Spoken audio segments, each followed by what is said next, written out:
There is a moment in every life when you decide to rise, to stand taller than your fear, to speak louder than your doubt, to chase the vision that sets your soul on fire. This is that moment. And here, we walk it together with stories that awaken, voices that inspire, and truths that set you free. This is Positive Talk with Kevin McDonald, where hope has a voice, and that voice is yours.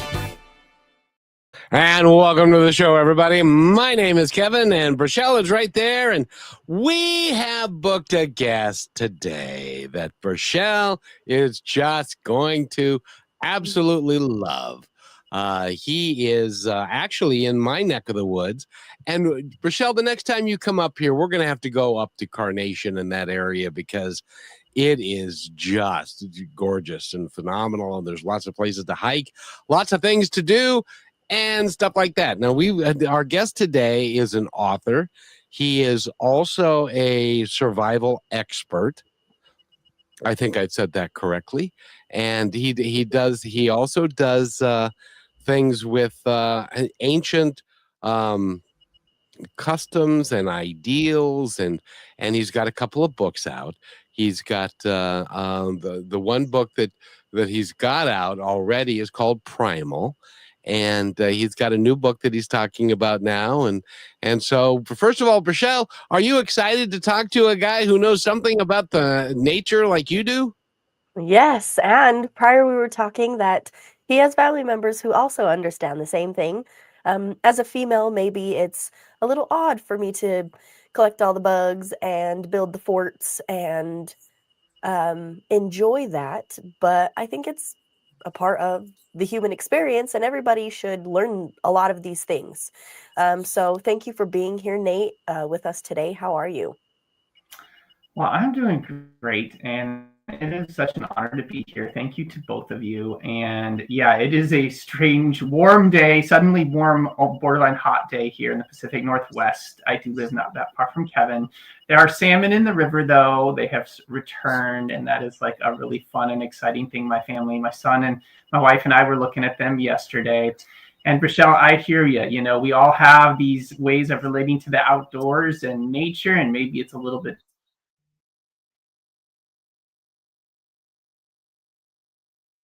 Oh, no. different for each of us.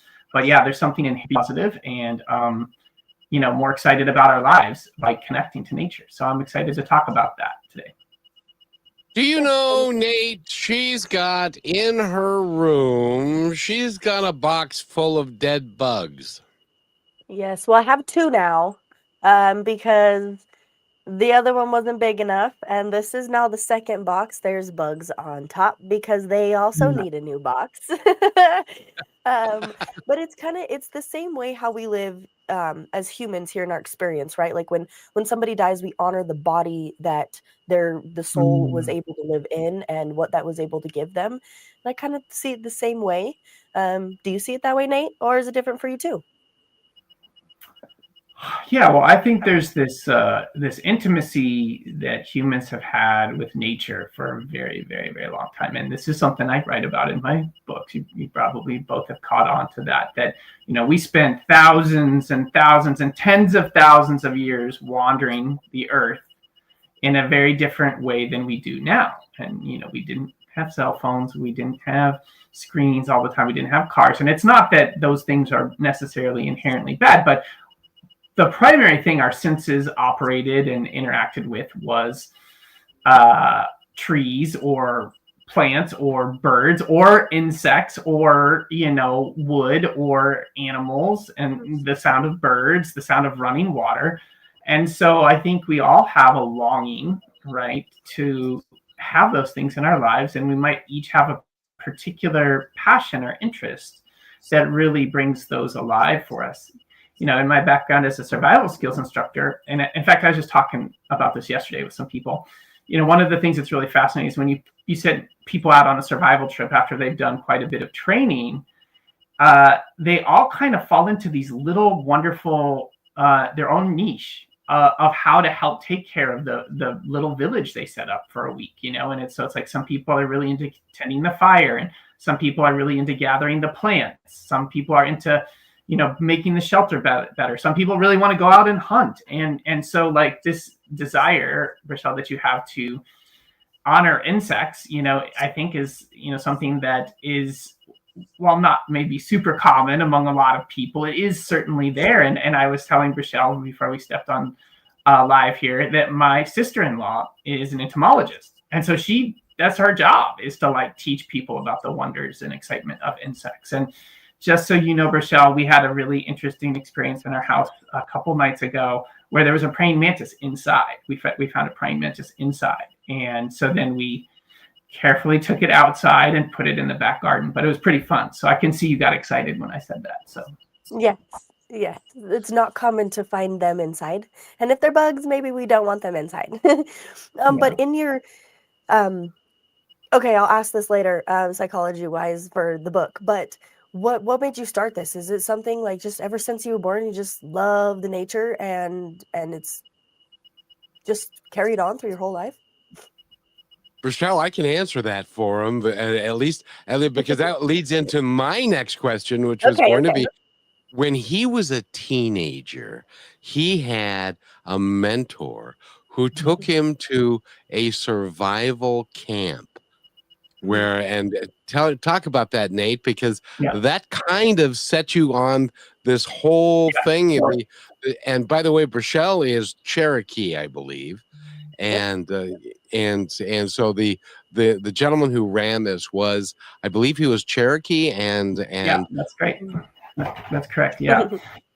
So yeah, Kevin, that's a great story, and it is. I mean, sometimes when I tell it, I'm like, it sort of sounds like a movie or something, right? But yeah. So Rochelle, to answer your question first, I certainly was a part of the generation of kids that grew up a while ago. That this is less and less common, where I did spend a lot of time outside barefoot, catching fish, catching crawdads, catching frogs, and getting muddy and dirty. We would be sort of kicked out of the house and run around barefoot and drink from hoses. All the Gen X stereotypes, that was true. That was real. We rode around on our BMX bikes to each other's houses, then went and played out in patches of woods or down by ponds or creeks or whatever. But yeah, what Kevin's referred to is I had this, pretty extraordinary opportunity that, of course, when I was 13 or whenever it happened, I didn't really understand it at the time. But my history teacher took a group of us down. I grew up in Illinois, and he took us down to Southern Illinois to a place called the Ancient Lifeways Institute. And there was a man there named John White, who he had a PhD, so he in anthropology, but he was really a specialist in like living history, living anthropology. And he was Cherokee. He passed on, I think, well over a decade ago now, but he ran this sort of Stone Age immersion camp. And so even when we call it a survival camp it had elements of that, but not a lot of modern equipment. And so we were learning to make stone tools by wandering in creek beds and gathering, stone and making the stone tools there. We would build a fire and make pottery and fire the pottery from the clay we had gathered in the fires that we built. And it was a really quite lovely, amazing experience that did, like Kevin pointed out, really shaped me. And so I did that camp each summer when I was a teenager, and then later went on to college and get into other outdoor activities like you were saying, Rochelle. And then it's basically become my path, my career of teaching others and sharing with others similar things. Yeah. I gotta tell you, Rochelle, I don't know that you've looked at our Slack feed yet, but we got a picture from and Nate. This will interest you because by the way, have you ever been to Kenya? I've not been to Kenya. No, I have not been to Africa yet, but definitely fascinated and interested in the whole African continent. And tell me about Kenya. What were you going to say, Kevin? One of our favorite guests or our favorite listeners, he has a program in Kenya, and it's the Kibera. Is it the Rochelle? Help me here. Yes, Kibera. And Nairobi, Kenya. And I had my birthday last week, And on Saturday, they celebrated my birthday and they had a cake, Rochelle, that all the kids, he feeds 350 kids on Saturdays and with his group, and they had this cake and it was decorated and it had happy birthday Kevin on it and all that kind of stuff. It was really cool. He is an extraordinary man, and we love their whole. So right now in Kenya, the whole village is sitting here listening to you talk from Carnation, Washington, and he's a really cool guy who's they're going to have a school and stuff like that. And real soon what we need to do, Rochelle, is get his information so that we can post that, so that if people want to contribute to that, that would be really cool. But I just wanted to shout out to him, Nate, because he's like you in that he's helping people understand about nature and about and in Kenya it's a completely different world. So but I just wanted to point that out. So but it's great what you do, because you're very gifted. You know about herbal medicines and the natural way of being, and you teach people all about those things that are kind of lost these days, aren't they? Yeah, certainly. And I think, I have really gone on a journey. I mean, especially even the last few years, about like looking at like survival skills, and survival shows are really popular, right? There's Alone, which is one of the most popular ones out there, but there's all sorts of survival shows out there, and there's a longing, even though in this modern time we have our devices, we have our homes, we have our the comforts, that we have this, I think, deep desire to have a relationship with, say, fire, right? Like I can't tell you how many times I've seen people just like, it's in evening, it's getting on later in the day. We've maybe been out, maybe we've been gathering herbs like you were talking about, Kevin, or maybe we were gathering plants, or we were just looking and wandering in nature, or we were, preparing a meal from food we had harvested. And then, as the sun starts to go down, we make a fire and we all sit around that fire and share our stories from the day. And there's just this deep happiness that comes over a lot of people. In fact, I've seen people cry from that, this sort of, but in a good way, right? Like this joy of just being around a fire with other people at night, with no electronic, devices, no screens, nobody's live streaming it, nobody's, posting it on Instagram or TikTok. It's just that joy there. And I think that also I've really started to want to work towards this idea of empowering people. I think a lot of people see like these survival shows or survival skills and they get a little bit intimidated, and they're like, oh, I could never do that, or that's so hard. And now I'm moving in, my writing and in the classes I teach to really helping people learn to be resilient, and, with the challenges we're facing in the world, whatever, pick your challenge, right? Choose whatever challenge is on the news today or whatever.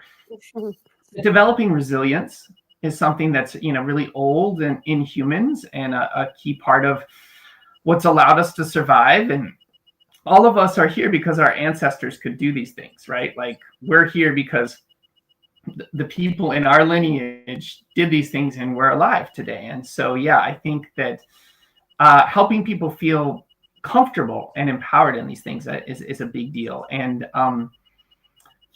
as much as simple things like, oh, you travel with a jug of water in your car, and maybe you have some, matches or a lighter back there, and, a pack of power bars. Suddenly you're going to feel a lot more comfortable, if you get stuck on the roadside. And, doesn't take a high level of skill to be at that place, Yeah. Well, and you're right. I remember way back when Survivor first started, and Yeah. that was the first one of those shows. I'm going to actually, I've just decided this right now. If that program is still operating, I don't know if it is, but I'm going to submit Rochelle to Naked and Afraid. I think she would have a lot of fun with that one. But there are so many of them, the survival shows, because so few of us actually get into nature and really work to live that way. It is remarkable to. When I was in Boy Scouts, we went on a couple 50-mile hikes. Right. One on the North Cascade Crest Trail, and the other Oh one yeah. in the Olympics. And that was interesting to do that and to set up your tent and then to cook your dinner and all that kind of stuff. Without any outside appliances, except one guy did sneak lighter fluid into the Yeah. camp. Right. Right. But in any event, so this has become your passion, become your mission in life, and you've written books about it. Yeah. Tell us about your writing style and where you got started with that. Wait, let's Oh, take a break first so that we can hear Oh, everything that Nate wants to say. that's why she's here. She is so cool. So I want to thank everybody for being here. We'll be right back. This is just 35 seconds, so stay right where you are. Here's another point to ponder by Positive Talk Radio. A sailor in a storm once battled waves so fierce they nearly sank his ship. He discovered storms, they don't last forever, but strong sailors do. Life will shake you, test you, and even try to break you. But if you hold steady and keep moving forward, the skies will clear, and when they do, you will see how powerful you have become. You are listening to Positive Talk Radio, where stories of hope come alive. And welcome back, everybody. My name is Kevin McDonald, and Rochelle is right there, and Nate Summers is our guest today. He's a survival expert. He is an author, and we're just about ready to get into your writings and the books that you've written. And you've got a new one coming out that is, by the way, one of the things that we talk about is authentic grit. Authentic grit is gratitude, resilience, intentionality, and toughness. Yes. Isn't that right, Rochelle? Yes. And it takes a great deal of grit to do what you do and to go into the woods and make it work without any stuff. But you started writing books. How did that come about? Yeah. I love that grit. I'm gonna have to remember that acronym, Kevin. That's great. And I think any of those little tricks that we have, those positive mental attitude tricks that really help us, in those situations are always really key. But yeah, you were asking about how did I get into writing? So, well, for years I was a field instructor in the world of survival skills. So similar to some of the things you might have seen on TV, right? And I worked at in different organizations, but primarily at an organization called the Wilderness Awareness School, which is here not too far from where I live in Western Washington. And I worked with adults and I worked with kids, and I especially worked at what was a 9-month immersion program they have. And now there's several of these that are sort of like a college level program for people to take, and can get even college credit to do like a 9-month immersion in these skills. And so I had done being a field instructor for a long time. And then, eventually you kind of move into different roles, and I was much more of an administrator. But during that time, I still would, go out in the field some. And I got interviewed by a guy named Ted who was working with, used to do some work with Backpacker Magazine. And he was doing a sort of survival series, survival skills for the rest of us, right? Like sort of survival skills for the average person. And he was interviewing me about foraging, about like gathering wild foods. I think maybe it happened to be that I was the one that was available in the office. Not that I was necessarily that much better at those things than my peers or anything like that. It just happened to be I was around. So Ted Alvarez, right? And I think he works for oh, I can't remember the name. It's an online magazine. I'll see if it comes to me in a little bit. But anyway, so Ted is still, he was a published author and a writer. And so we went out a few times. And so I showed him what I knew, and he wrote some of that up in his backpacker articles, and they were published in Backpacker magazine. And then a while later, I had moved on from that organization, and I was, invited by Ted to be on his podcast, actually. So, a little bit similar to what we're doing now. And we were talking about a lot of different survival-related topics. And we were done with the podcast, right? And then Ted and I were talking with his brother, and we were talking about this conundrum, right? So and this challenge we have in the world. And the challenge that we were discussing was that if we've been operating with sort of this hunter-gatherer mind, brain, body for tens of thousands, hundreds of thousands of years, and suddenly we're not doing that anymore, that probably causes all sorts of things, like, I don't know, maybe anxiety and depression and stress and a lot of things. And so then we were discussing, like, what would be the solution to that challenge, right? Like, how could we create some sort of a solution for everyday people in our modern world around that? And I said, man, somebody should really write a book about that. And Ted did not hesitate. Be careful what you wish for. He said, you should write a book about that. And I was like, no, there's no way I could write that book. He's like, no, of all the people I know, you're probably the most qualified to write that book. And so he said, I'm going to introduce you to my editor. And so I got introduced to his editor at Falcon Press. And that's where Primal, my first book, Primal, Why We Long to Be Wild and Free, was born. And man, I really have to thank the editorial team at Falcon Press. They were really helpful. They helped turn sort of my natural tendency to be a storyteller into a writer and author. And, it's something I had thought about on and off, but they were really helpful and really guided my writing, which today, you'll find my writing is a combination of like stories and narrative, but also a lot of practical tips and tricks about like the world of survival. Yeah. So. That, Awesome. Rochelle, go ahead.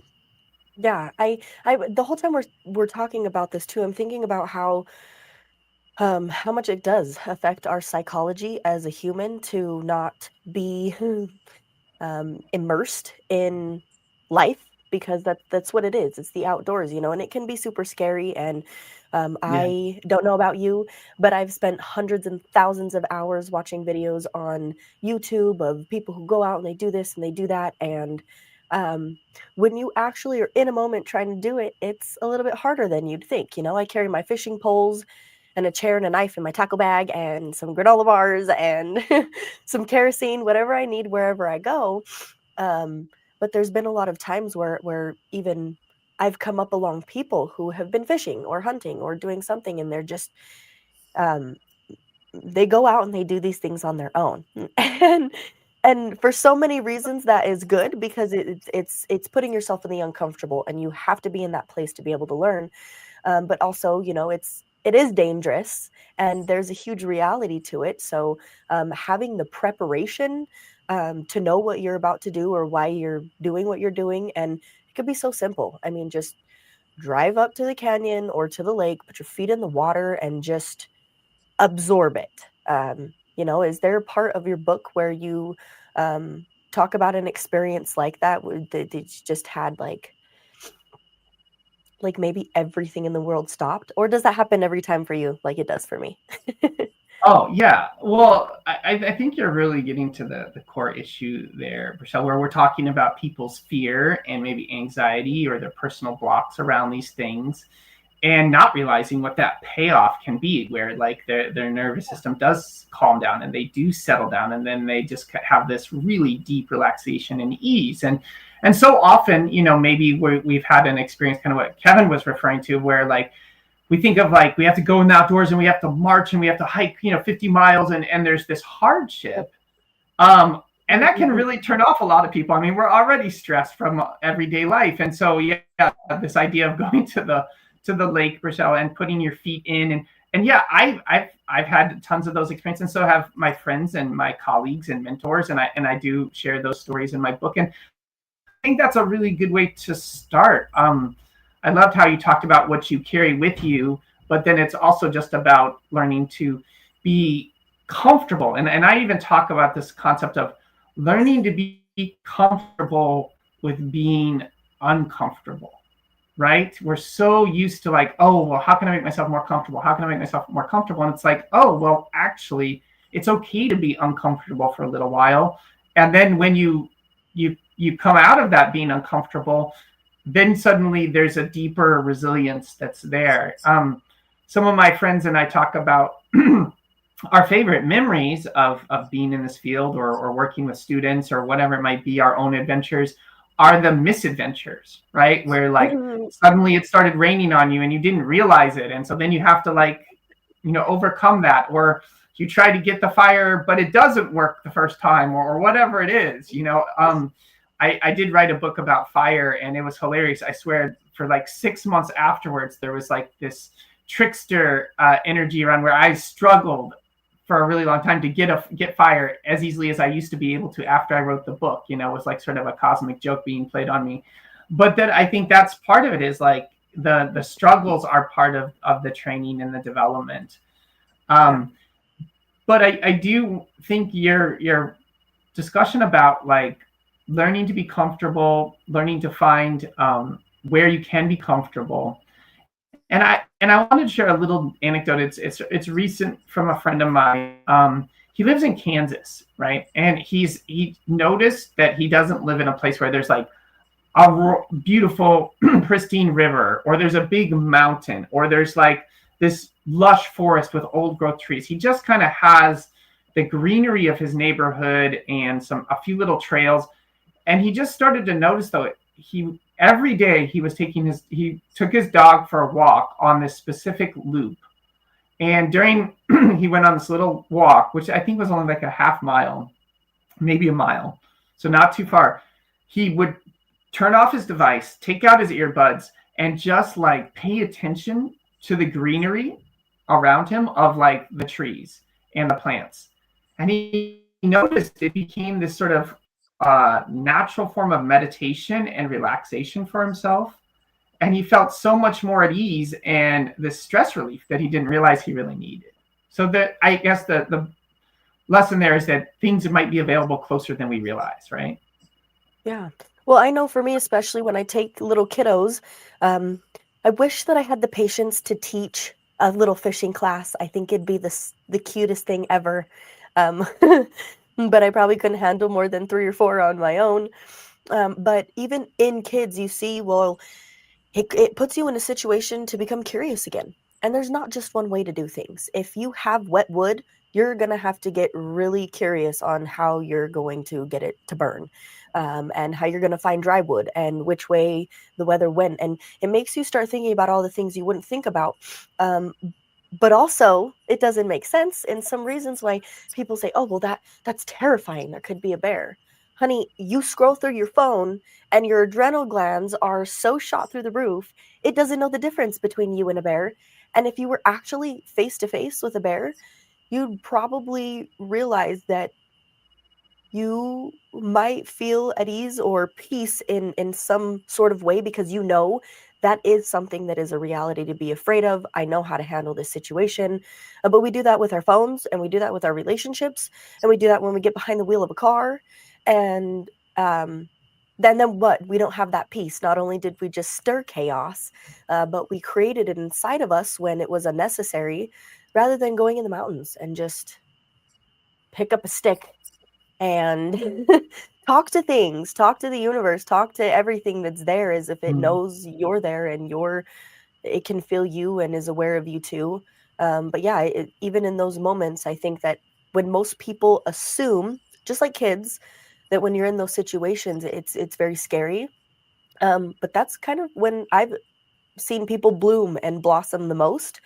I know people in my family, they're completely different people when they're in the mountains. If they're at home or at work or wherever they're at, or they hit their breaking point, we just got to go to the mountains, and you just need to remember your roots a little bit, and then you can come back to your life. So that's how I think about it. I'll get Kevin to go hiking someday.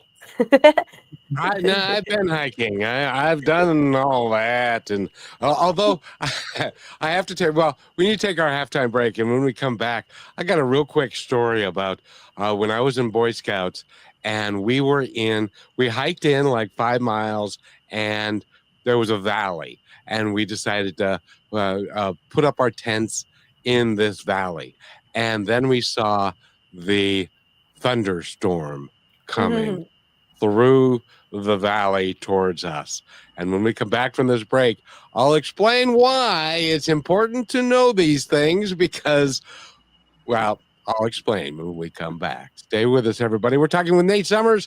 Go to his website. By the way, your website, Nate, is? www.primalnate.com. Primal Nate, one word. Primalnate.com, right? And great. And we'll be right back. So stay with us, everybody. You're listening to Brushwood Media Network, the best in syndicated talk, news, and entertainment shows. The strength of staying kind from your friends at Positive Talk Radio. Kindness is not weakness. It takes real strength to stay kind in a world that often rewards anger, ego, and control. Being kind means choosing to act from your values, not your wounds. It means showing grace even when no one's watching. But kindness doesn't mean being passive. It doesn't mean letting people take advantage of your time, your energy, or your peace. You can be kind and still say no. You have a soft heart with firm boundaries. The strongest people I know are the ones who choose compassion without losing themselves. They've been hurt. They've been tested. And still, they choose to love and lead and to lift others anyway. Kindness is not about pleasing everybody. It's about honoring who you are and how you treat others, even when it's hard. So stay kind, stay human, and stay strong. And always remember this, be kind to one another because each other's all we've got. And welcome back to Positive Talk with Kevin McDonald. And there is Brachelle. She's right there. And Nate Summers is our guest. Go to primalnate.com and find out all about him. He's got a couple of books. He's got a new book that we're going to talk about here in a second. But I just have to tell you, because we were in this valley, and of course, the weather gets funneled through the valley towards us, and there was a huge thunderstorm coming. So we put up our little tents, and there were 2-man tents, and we were kids, so we didn't really understand. And so then the wind started to kick up, and it got really windy. There was one adult, and all he brought with him was rope and tarps. And he took his tarps and his ropes, and he made a tent that was large enough for everybody to get underneath, because what ended up happening was the 2-man tents that we had. I remember one of them, there was one stake that stood, and it was flying 3 feet off the ground, and we all got into that little, and that's when I discovered and I learned that there's a real art form to being a survivalist and to be able to understand all the things that you can do and the knots you have to tie and all of the things that to make it. But if you do it right, and Nate, I'd love your opinion on this. If you do it right, it can seem very home-like, can't it? Yeah, exactly. I mean, I think that's the thing that I tell people about is, like, if you're ever in a survival situation or even a tricky situation out there, you want to try to create home-like conditions, and if you get like a little bit of a protection from the wind and rain over your head, and you get a fire going, and suddenly you make a hot beverage of some kind, and you're sitting there, and you have like a sleeping bag or a blanket under there, all of a sudden you realize, oh wow, I have a lot of what I need right here, and this feels pretty comfortable. And one of the things I help people realize is, like, there's a lot of people who go camping, right? Like, camping is a pastime in the modern world, right?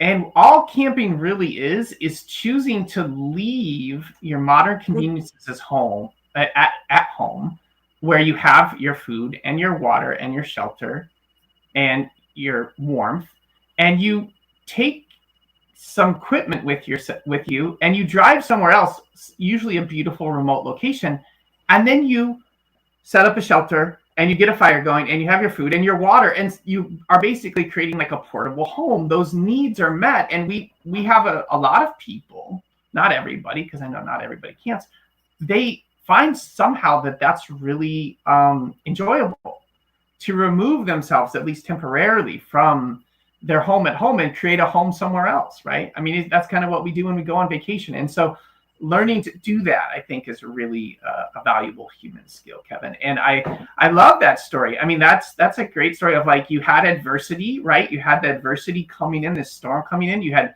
a bunch of young people, young boys, it sounds like. And then your leader was ready, though, and he created a tarp shelter for all. Was it for all of you that then were able to go in there? Yeah. We all ended up in this shelter, and it was solid as a brick. It wasn't going anywhere. And so then the other leader said, no, we're not going to spend the night here. So we packed up and we went home. But I did have to ask you, because in the 50-mile hike that I did, 2 of them, why is it that food over a natural campfire, even pancakes, or why does it taste so much better than anywhere else in the world? Yeah. So that's a really great question. And that is definitely a very well understood phenomenon, that a cup of tea, a cup of coffee, canned soup, pancakes, grilled cheese, a hot dog, whatever it is, over a campfire in nature is 10 times better than it is at home, right? So why is that? And I think that you're touching on some really interesting points there, Kevin, that it's not just the consuming of those calories or those flavors that we find nourishing. It's a lot of different things, right? It's the smell of the campfire. It's the light of the campfire. It's the wood, cooking it over a wood fire, right? Like, you can go all over the place now and get wood-fired cooked pizzas, right? Like it's a thing because people long for and love the flavor of food cooked over wood. Like people grill out in their backyards all the time. And if you think about it, and this is something that I like to do, is I kind of take like a modern thing and then show like the history of it. We cooked on fire for a really, really, really, really long time before we cooked on fire. So there's something really familiar about it for us, And so our brain goes, oh, fire cooked food. This is great, So Fire. Yeah. Do you give any like tips or tools? Is there like a section in your book? I know you mentioned that you do. Is it something that's kind of just throughout your book, or is there maybe one book that you think would be better for someone who says, hey, I really want to learn some of these things and be able to do them and share them with my family, but I kind of don't know where to start? And I say this because I have realized that I've had maybe 9 different people in my life that have told me if something happened and it was an emergency and the world was ending, I'm coming with you wherever you go. Yeah. And at first I was like, why? Yeah, I don't need all of you. You're going to hold me back. You're going to get us all killed. Please don't come. Yeah. But then I thought about it, and it's the comfort in knowing that no matter what, you can survive. And there's somebody there that has knowledge that maybe you don't, and skills to help you build that courage. So is there one book or another that's really good for a starting point in someone who realizes, hey, I don't really have survival skills and I could probably use that in my life? Yeah, that is such a great question, Michelle. And I think we live in an era and a time where there's a lot of good resources out there. There's YouTube videos like you were referencing earlier. There's TikTok videos. There's TV shows now. It gets a little overwhelming. It's kind of like ordering coffee these days, right? Like there's so many choices of like different kinds of coffee. It's like, oh, so there's a couple different answers I want to give. One is I did write a book about that recently, right? Like, so this is my book, Resilient by Nature. Right. And this book is called, the subtitle's The Survival Blueprint for the 21st Century. And what I wrote this book with a buddy of mine this is designed to be the ultimate kind of preparedness book. But, especially we're here on Positive Talk Radio, it's like preparedness without like the doom and the gloom, and you need to like shoot your neighbors, and you need to like have lots of ammo and guns. Like so many people get into that, and then they get really turned off by this attitude of like, there's going to be a zombie apocalypse, and we're going to like. So this book is designed to give you both like a solid foundation of wilderness survival skills and what you need to know in a wilderness setting, but also an emergency at your home, right? Like, what should you carry in your car, right? Like the car is like one of the, when should you stay, right? Like bugging into, like staying at your home, right?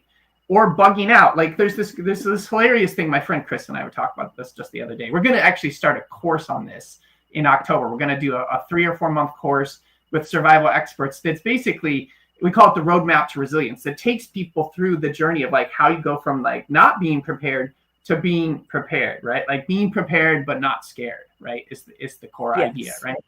And we think that we have to have like all of this different knowledge, and actually it's doing several simple things can move us very rapidly towards feeling more comfortable, more prepared in any situation.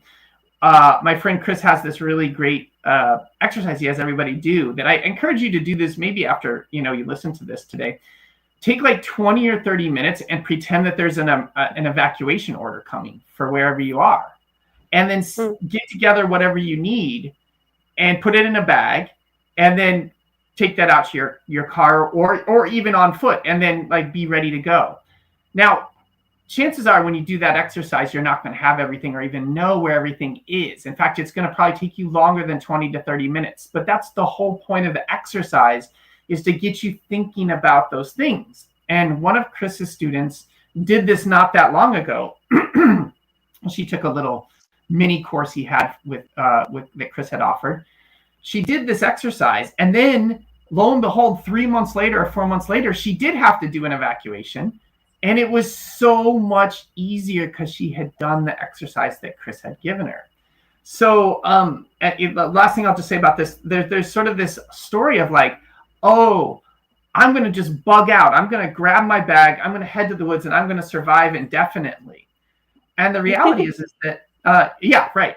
That's so much harder than everybody realizes. Even for everybody who's in the field says that's really hard. If given a choice between staying in my home or going and trying to live off the land indefinitely, I'm going to stay in my home, because my home is where there's water and there's food and there's shelter already there.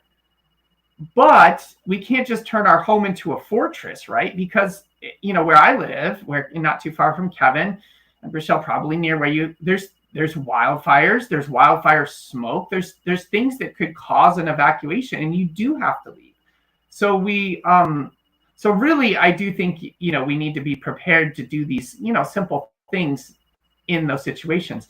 I kind of wish, this was part of like, excuse me, part of like high school training, like your senior year. I kind of wish you would have a class where you would spend a semester just kind of like thinking about these things and learning about these things, so that everybody would be ready for those kinds of situations.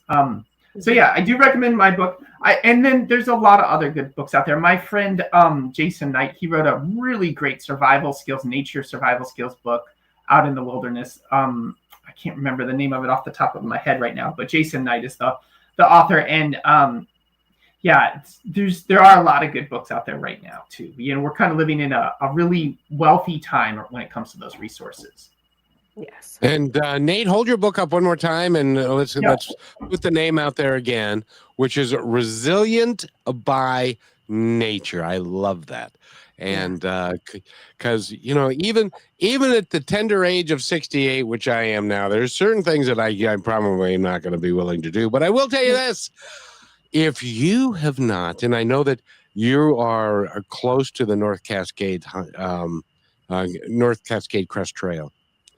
there are places that you can go. It is remarkable, and I haven't done it for a long time, but it is remarkable. You get out of your car, you're in a car place, parking lot, and then there's a little trail there, and you start walking up the trail, and you see bits of stuff. You'll see a cigarette butt, and you'll see candy wrappers, and you'll see stuff like that. Well, as you continue to go in 5 miles, 6 miles, 7 miles, all those things stop because most people don't go that far. And so all the garbage and stuff is no longer there. And then when you get there, it's like people haven't been there in a week or a month. And it reminds me of how we did it. When you look at the covered wagons and going across the country, or even before that, the Indians just living here, just trying to survive on a daily or weekly basis in their teepees and all that. It gives you a different flavor of life, doesn't it? Definitely. And I think that even small doses of that are really healthy for all of us, and yeah, we have to do what's appropriate for us, whether we have kids or whether we're older or we're younger or wherever we're at, we have to find what works for us. I find that there's some people I work with, because I teach classes now online to people all over the world. And some of the people who take my classes, they live in a city, they're in an apartment. It's like, what are they going to do? And it's like, well, getting them to start to tune into just like the sunrise and the sunset where they are, to go for a little walk in the city park that's not too far from their home, maybe having some plants out on their patio or a bird feeder, and suddenly there's birds coming to their bird feeder, and there'll definitely be a squirrel trying to get at that bird feeder too. And then suddenly they have like these friends that they can connect with, even though they're in this very urban place. And then they start to notice the crows. They're like, wow, where did all these crows come from? And those crows have always been there, right? But they weren't tuning into them, and suddenly that nature that seems so far away is closer, and they feel more connected. And it's funny because we talk about like, well, what do people really want, or what do they need? And I've led trips to some of the places you're talking about, Kevin, to Mount Rainier National Park, to Olympic National Park.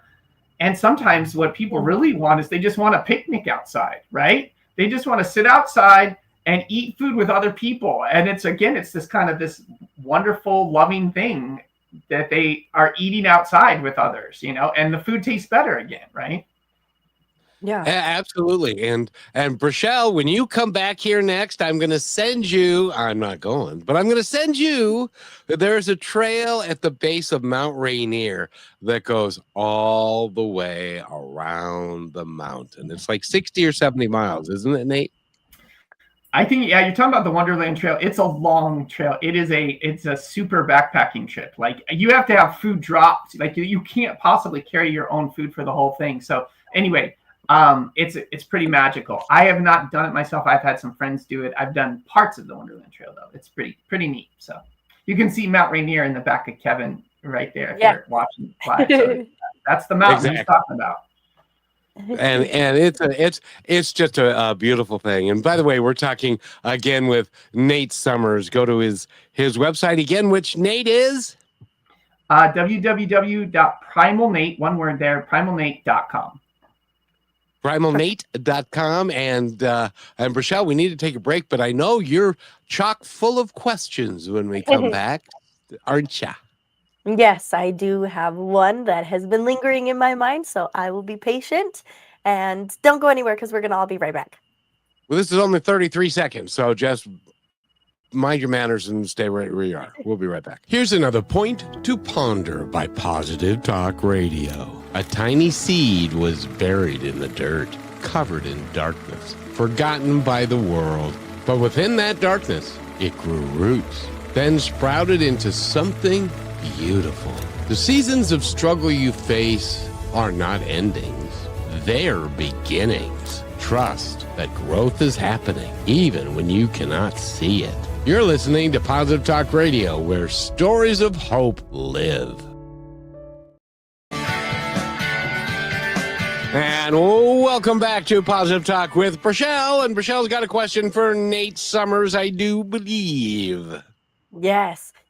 Just Nate, you probably experienced this many times. Maybe more of just confirmation that you've ever had somebody who was like a complete city person and thought they could never do any of the things.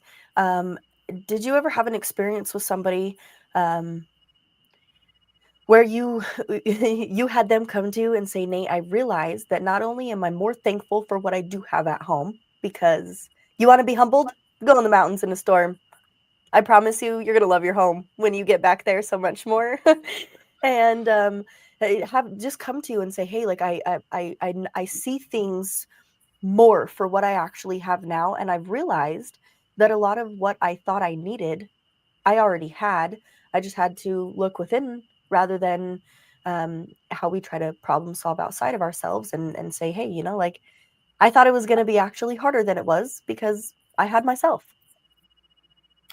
Yeah. I think, Rochelle, I think you probably hit on like one of the key takeaways from these kinds of experiences for people is the gratitude that arises inside of them after they go through, say, a survival experience, even one that's like, designed for them, about the things they have in their lives, right? There's nothing like sleeping in a shelter you built by hand, out of leaves and cedar boughs and wood, and then, on a, 45-degree or 43-degree night when it's raining, and then you go home a few days later and you sleep in the comfort of your own bed, right? Or the other like fascination people have with like after they've done a survival trip for say 5 days and have only eaten a small amount of food that they themselves gathered or hunted or whatever, and then they go to a grocery store and they're like, oh my gosh,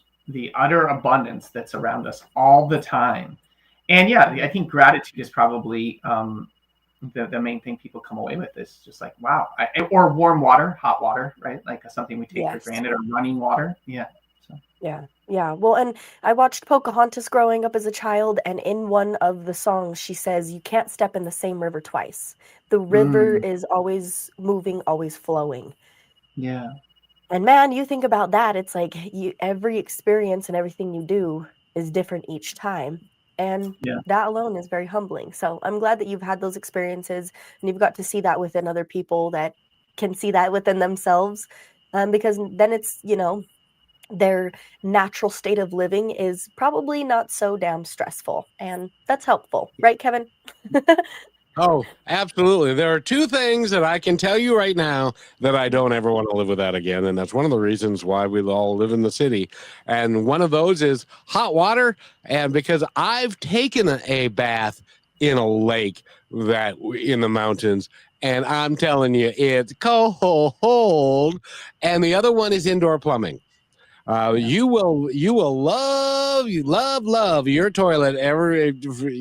It will add a new meaning and significance to you when you're doing that rather than having to dig a hole and do all that stuff. So, especially as a female. yeah, well, you have to do that anyway. But I got to tell you, Nate, for those of you that live in the city that are never going to do, I highly encourage you to contact Nate and to go explore nature, because there's nothing like it. But if you don't want to do that, this is what I want you to do tomorrow. I want you to get up 15 minutes early. I want you to get all ready. And then I want you to leave before you get into your car. I want you to go out into your balcony or into your front yard, and I want you to stop and listen. Listen to the wind. Listen to the birds. Listen to the world revolving around you, and it will change. And I loved your opinion on this, Nate. I think it will give you a meditative experience that will change how you feel for the rest of the day, because your heart rate will go down, your stress level goes down, and you can just be. Do you agree with that? Oh, totally. I recommend that exact exercise to people all the time, and I think it is the best thing, especially in the morning, and especially if you could just take that 10 to 15 minutes. Like I love I'm a big fan of formal meditation for people sitting on cushions inside. That's great. But what you're just describing, Kevin, I think is even more profound and more available to so many people, is that this sort of natural meditation that we can find in our daily lives by taking a pause, taking a break, and just tuning into our senses. And yeah, feeling the wind, noticing the trees moving, maybe listening to the birds, seeing the sun, whatever it is, clouds or rain. But that natural meditation that you're describing is really, really important, really profound. And I want to add to that too, because Yeah. even if you're hearing kids screaming and school buses and ambulances and all these other things, it's another reason to be thankful. I got to a point to where I thought, I don't really like people before I started doing this with Kevin. I learned that was not true. And I started to spend like a ridiculous amount of time by myself in the mountains.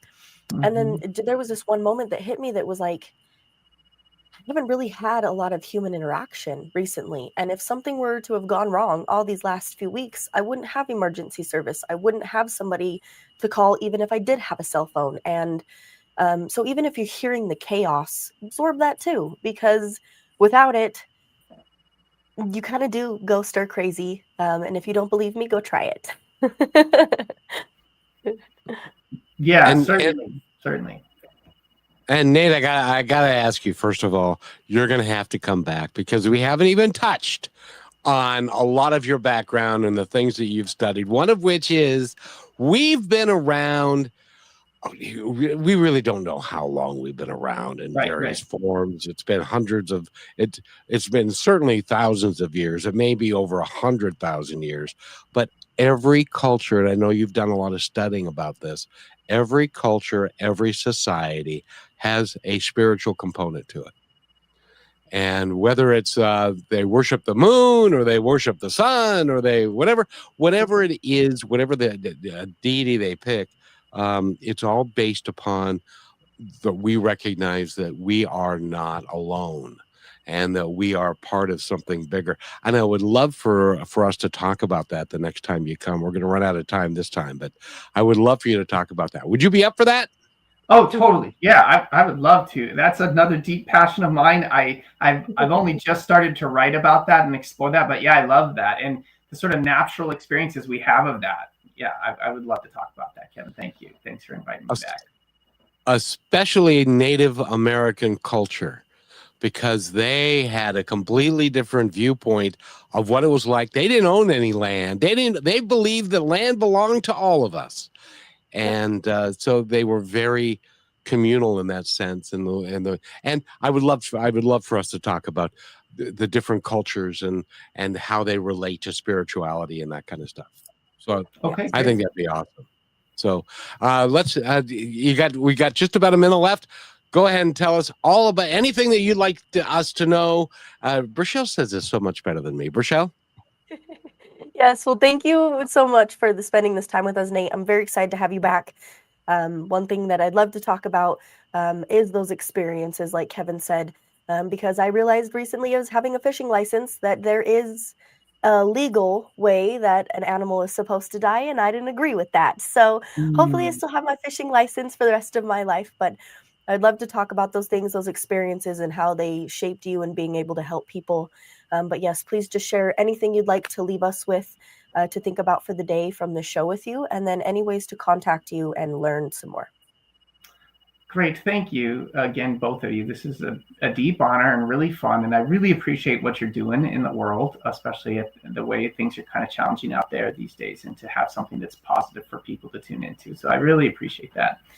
And there's one thing, and we could talk a lot about this in the future too, but one of the things I like to remind people is that human beings have lived through multiple world cataclysms. And we forget this, that our ancestors who lived at a hunter-gatherer level of technology lived through massive disruptions to climate, to the world, to the environment that we can't even comprehend. And they lived through that and thrived and lived in such a way that we are now here. So we have the capacity as human beings to kind of really deal with almost anything. So I like to remind people of that when they're facing adversity and when they're wondering about what they're capable of. And yeah, as for me, you're welcome to check out my books. There's a few of them out there. You can find them where most books are sold. But honestly, I definitely have some that are published through Amazon. So you can find them on Amazon.com. You can find Nate Summers. My most recent book is Resilient by Nature, and I am in the middle of a couple writing projects right now. And then, yeah, if you want to find out about my classes and sometimes the free webinars I run, you can check out www.primalnate.com, and you can join my mailing list. I do have a free webinar I'm going to start next week with my friend Chris and one of our mentors, John Young. We're going to do a couple pieces on resilience and preparedness in the modern age. So yeah, you can check that out and look forward to this again sometime, Kevin and Brichelle. And thank you again. This has been really wonderful. Soon, very soon. And your website again is? www.primalnate.com. And thank you so much for being here. Brichelle, we've had a great time, haven't we? Yes, we have, and it's only the beginning of a Tuesday. So have a great week, everyone. Thanks for being here. Go check out Nate's website, and we'll see you again soon, Nate. Thanks. Thank you for being part of Positive Talk with Kevin McDonald, where stories inspire and voices remind us of what truly matters. May today's conversation give you hope, courage, and a reason to keep moving forward. And just remember, till next time, be kind to one another because each other's all we've got.